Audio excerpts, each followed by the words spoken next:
Felix Bonutetol menjadi orang pertama yang mengambil formulir pendaftaran bakal calon bupati ke DPC Partai Kebangkitan Bangsa Kabupaten Maluku Tenggara.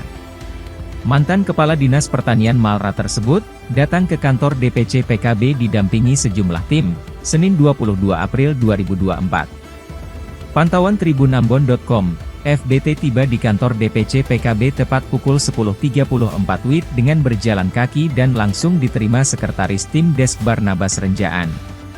Sebelum menyerahkan formulir pendaftaran, terlebih dahulu Renjaan menjelaskan terkait mekanisme pendaftaran yang wajib dilakukan bakal calon bupati sesuai rujukan pentahapan yang diatur dalam Peraturan PKB Nomor 9 Tahun 2024.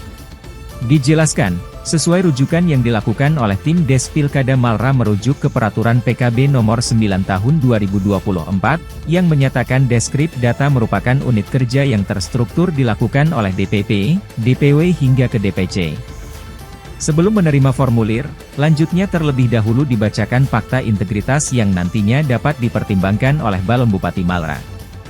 Setelah mendengar arahan dan menyetujui fakta integritas dari tim Des Pilkada, selanjutnya FBT menerima pengalungan bunga dan menerima dokumen formulir pendaftaran untuk selanjutnya dilengkapi.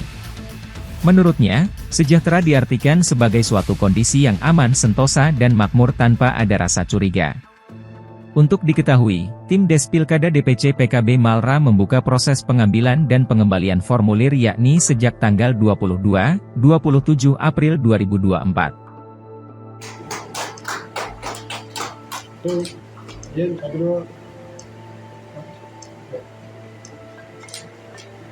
Download Tribun X sekarang, menghadirkan lokal menjadi Indonesia.